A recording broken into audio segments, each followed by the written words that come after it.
From Washington, this is VOA News.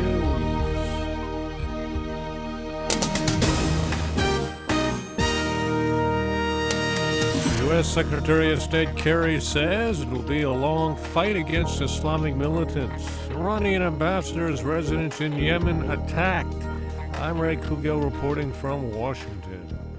U.S. Secretary of State John Kerry says it will take years to defeat the Islamic State militants, but the coalition airstrikes against the insurgents have made it much harder for them to launch new attacks.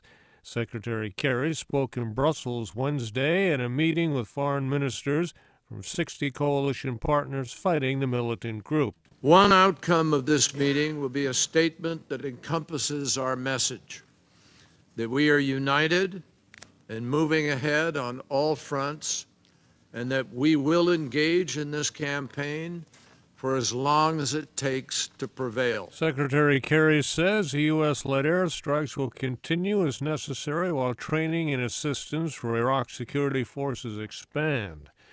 Iran will not confirm U.S. assertions that it carried out airstrikes on Islamic State militants inside Iraq, close to its border. U.S. military officials say American-built jets that Iran bought in the 1970s hit Islamic State targets in eastern Diyala province. The Pentagon says the U.S. does not operate in that area. A suicide car bomber attacked a UN convoy in the Somali capital of Mogadishu, killing at least 3 people and wounding 7 others. The attack Wednesday occurred near the city's heavily secured international airport. A UN spokesman says no UN workers were injured or killed in the blast. The militant group al-Shabab claimed responsibility. New data shows the Ebola outbreak intensifying in Sierra Leone, even as it stabilizes or drops off in other West African countries. The worst affected area was the capital, Freetown, where more than 200 new cases were reported. According to the World Health Organization, the overall death toll is just over 6,000. A car bomb blast outside the Iranian ambassador's residence in Yemen's capital, Sana'a, killed at least 1 person Wednesday and wounded at least 17 others. Al-Qaeda and the Arabian Peninsula claim responsibility.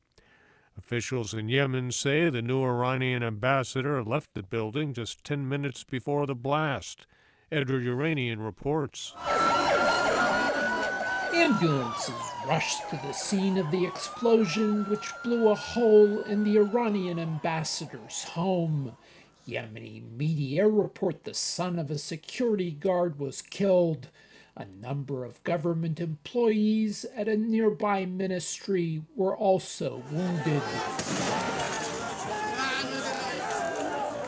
Bodyguards and employees at the ambassador's residence shouted and yelled as they picked through the rubble, while security forces fired into the air to clear a path to the building.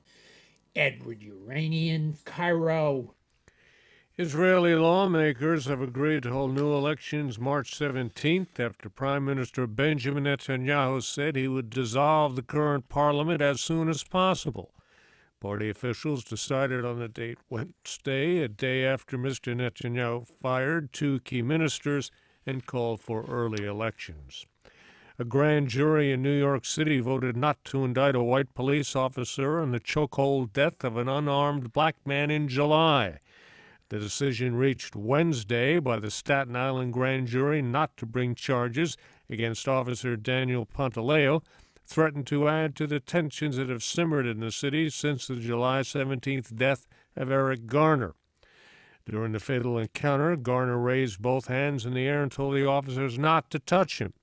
Chokeholds are banned under the official policy of the New York Police Department. President Obama reacted swiftly to the grand jury decision, saying it underscores the frustrations many African Americans feel that law enforcement is not working with them and dealing with them in a fair way. Hundreds of protesters began to gather in New York's Times Square, some holding signs. Venezuela's Attorney General indicted opposition leader Maria Corina Machado on charges of being involved in an alleged plot to kill President Nicolas Maduro. The Attorney General's office says Machado is charged with conspiracy for allegedly having links to the assassination plan against the president. Machado was at the forefront of major street protests against Mr. Maduro's socialist government earlier this year.